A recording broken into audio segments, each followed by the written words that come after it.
আসসালামু আলাইকুম। আমন্ত্রণ সবাইকে সিলেট স্টুডিও থেকে চ্যানেল এস সিলেট নিউজে। সঙ্গে আছি আমি রোহেনা সুলতানা। শুরুতেই জানিয়ে দিচ্ছি শিরোনাম। আবারও সিলেটের সব সড়কে ফিরেছে ট্রাফিক পুলিশ, স্বাগত জানিয়েছে ছাত্র জনতা। সুনামগঞ্জ শহরে পরিষ্কার পরিচ্ছন্নতা ও যানজট নিরসনে দায়িত্ব পালন করেছে শিক্ষার্থীরা। প্রবাসীদের সহযোগিতায় ওসমানীনগর উপজেলার মান্দারুকায় বন্যা দুর্গত মানুষের মধ্যে নগদ অর্থ বিতরণ। মন্দিরে ও বাড়িঘরে হামলার অভিযোগে সিলেটের সর্বস্তরের সনাতনী সমাজের বিশাল প্রতিবাদ মিছিল ও বিক্ষোভ সমাবেশ। এবং জগন্নাথপুরে ধর্মীয় সম্প্রীতি রক্ষায় আইন শৃঙ্খলা বিষয়ক সভা। শুনছিলেন শিরোনাম, এবারে বিস্তারিত। এক সপ্তাহ পর আবারও সিলেটের গুরুত্বপূর্ণ সব সড়কে ফিরেছে ট্রাফিক পুলিশ। সড়কে ফেরার পর থেকে সর্বস্তরের ছাত্র জনতা ফুলেল শুভেচ্ছায় স্বাগত জানাচ্ছেন ট্রাফিক সদস্যদেরকে। তবে এখনও সড়কে শৃঙ্খলা ধরে রাখতে পুলিশকে সহযোগিতা করছেন স্কাউট, রেড ক্রিসেন্ট ও বিএনসিসির সদস্যরা।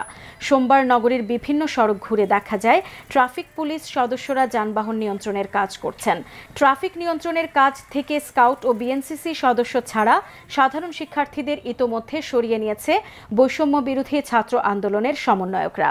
তবে রেড ক্রিসেন্ট, স্কাউট, বিএনসিসি সহ শিক্ষার্থীরা জানিয়েছেন শহরে শান্তি শৃঙ্খলা রক্ষার প্রয়োজনে তারা অতীতের যে কোনো সময়ের মতো আবারও মানুষের পাশে দাঁড়াবেন। পুলিশকে তাদের সাথে সাহায্য করাম, কারণ এবার তারা নিরাপত্তা নয়। তারা আগে আমরা বলছিল, এর জন্য আমরা মাঠে কাজ করাম তাদের সাথে। সব কিছু জায়গায় আমাদের ছাত্রহীন আছে, তাদের সাথে স্কাউটও আছে, রেড ক্রিসেন্ট আছে। হ্যাঁ, আগামীতে থাকবো। তারা যত সময় নিরাপত্তা না, তাদের সাথে আমরা থাকবো। স্টুডেন্ট আছে যারা, ওরা আমাদেরকে অনেক হেল্প করছে, আমাদের ভালোই লাগছে। অবশ্যই তাদের ধন্যবাদ জানাইতে হবে আমাদের, কারণ তারা আমাদের অনুপস্থিতিতে আমাদের কাজটাই পুরোপুরি তারা সম্পন্ন করছে। আমরা সবসময় জনগণের পাশে থাকতে চাই। সুনামগঞ্জ পৌর শহরের বিভিন্ন এলাকায় পরিষ্কার পরিচ্ছন্নতা ও যানজট নিরসনে দায়িত্ব পালন করেছে শিক্ষার্থী ও তরুণরা। দিনব্যাপী এই দায়িত্ব পালন করেন তারা। শহরের শাপলা চত্বরে জড়ো হন শিক্ষার্থীরা। পরে 3টি দলে ভাগ হয়ে কাজে নেমে পড়েন তারা। শহরের Alfat square, DS road, station road, পুরনো বাস স্ট্যান্ড এলাকায় ট্রাফিক নিয়ন্ত্রণের কাজ করেন তারা। শিক্ষার্থীরা রাস্তায় দাঁড়িয়ে যানবাহন সুশৃঙ্খলভাবে চলাচলে বাধ্য করেন। মোটরসাইকেল আরোহীদের হেলমেট ব্যবহারে পরামর্শ দেন। এ সময় তাদেরকে বস্তা নিয়ে রাস্তায় রাস্তায় ঘুরে ময়লা সংগ্রহ করতে দেখা যায়। তাদের এই কাজ দেখে অনেকেই প্রশংসা করেন। এ সময় শিক্ষার্থীদের সঙ্গে গণমাধ্যম কর্মী, সংস্কৃতি কর্মী, সাধারণ মানুষজন অংশ নেন। মান্দারুকা হেল্পিং হ্যান্ডস ইউকের উদ্যোগে বন্যা দুর্গতদের সাহায্যার্থে নগদ অর্থ বিতরণ সম্পন্ন হয়েছে। ওসমানীনগর উপজেলার মান্দারুকা ইউনিয়নের প্রায় 300 মানুষের মধ্যে এই অর্থ বিতরণ করা হয়। সিলেট অফিসের চিফ ক্যামেরা পার্সন লিটন চৌধুরীর ক্যামেরায় বিস্তারিত জানাচ্ছেন সন্দীপন শুভ। দেশের রাজনৈতিক পট পরিবর্তনের কারণে অনেকটাই ঢাকা পড়েছিল সিলেটের বন্যা দুর্গত মানুষের দুরবস্থার চিত্র। কিন্তু সিলেটের ওসমানীনগর উপজেলার মান্দারুকার প্রবাসীরা ঠিকই মনে রেখেছেন অসহায় বন্যা দুর্গত মানুষদেরকে। মান্দারুকা ইউনিয়নের বেশ কয়েকটি গ্রামের বন্যা দুর্গত ও জটিল রোগে আক্রান্ত রোগীদের সহযোগিতায় অতীতের মতো আবারও এগিয়ে এসেছেন তারা। প্রবাসীদের এমন উদারতায় মন প্রাণ ভরে দোয়া করেন উপকারভোগীরা। আমরা বড় কষ্টে আছি, যারা অনেক আমরা সাহায্য করা তারার লাগে আমরাও দোয়া করাম, আল্লাহও তারারে সাহায্য করতাম। খুব খারাপ, উড়াত পানি আটু পানি হয়ে গেছে। এখন খুব বর্তমানে আমরা পানির অভাবও আছি।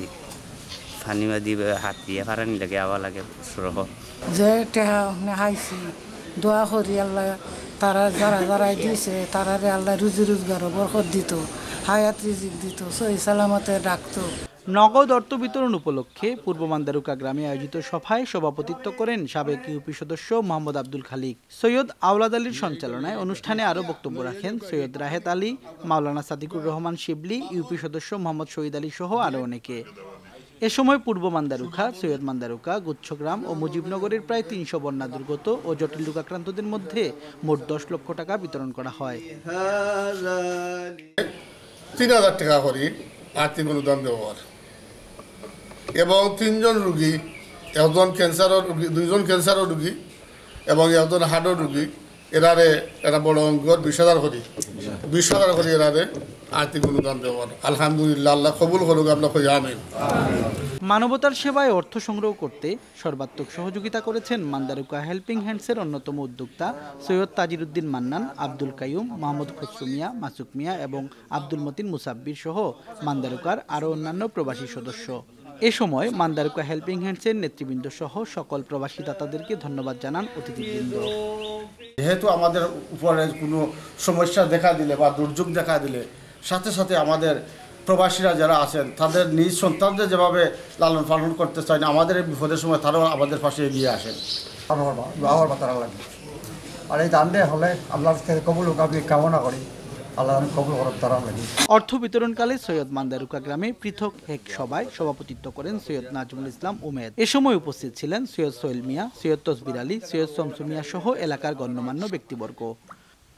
সকল প্রবাসী সহ বিশ্ব মুসলিম উম্মার জন্য দোয়ার মাধ্যমে অর্থ বিতরণ অনুষ্ঠান সম্পন্ন হয়। Sandipan Shuvo, channel S news, Sylhet. Sylhet city কর্পোরেশনের সাবেক মেয়র ও বিএনপি চেয়ারপারসনের উপদেষ্টা আরিফুল হক চৌধুরী বলেছেন, সিলেটের সকল সম্প্রদায়ের মানুষ শত শত বছর ধরে সম্প্রীতির সাথে বসবাস করে আসছেন। এ অঞ্চলের সাম্প্রদায়িক সম্প্রীতি অন্য সকল জেলার চেয়েও বেশি ভালো। সিলেটের মণিপুরী সম্প্রদায়ের ঝুলন যাত্রার উৎসবকে সামনে রেখে মন্দির পরিদর্শনকালে তিনি এসব কথা বলেছেন। নগরীর আম্বরখানায় মণিপুরী পাড়ায় শ্রী শ্রী জগন্নাথ জিউর মন্দিরে এই প্রস্তুতি সভায় মণিপুরী সম্প্রদায়ের নারী ও শিশুরা ধর্মীয় নৃত্য ও ভক্তিগীতি পরিবেশন করেন। এ সময় মণিপুরী হিন্দু সম্প্রদায়ের সাবেক মেয়রের কাছে বর্তমান পরিস্থিতি নিয়ে নানা উদ্বেগ তুলে ধরলে তিনি ধর্মীয় অনুষ্ঠান উদযাপনে বিএনপি ও তার ব্যক্তিগত পক্ষ থেকে সব ধরনের সহযোগিতা করার প্রতিশ্রুতি দেন। এ সময় অনেকের মধ্যে উপস্থিত ছিলেন বিএনপির কেন্দ্রীয় ক্ষুদ্র ঋণ ও সমবায় বিষয়ক সম্পাদক আব্দুর রাজ্জাক, সাবেক কাউন্সিলর কয়েস লোদি সহ মণিপুরী সম্প্রদায়ের নেতৃবৃন্দ। সিলেট নিউজে নিয়ে নিচ্ছি ছোট্ট একটা বিরতি। আমাদের সঙ্গেই থাকুন, ফিরে এসে অন্যান্য খবরের সাথে আরও যা থাকছে। মন্দিরে ও বাড়িঘরে হামলার অভিযোগে সিলেটের সর্বস্তরের সনাতনী সমাজের বিশাল প্রতিবাদ মিছিল ও বিক্ষোভ সমাবেশ এবং জগন্নাথপুরে ধর্মীয় সম্প্রীতি রক্ষায় আইন শৃঙ্খলা বিষয়ক সভা।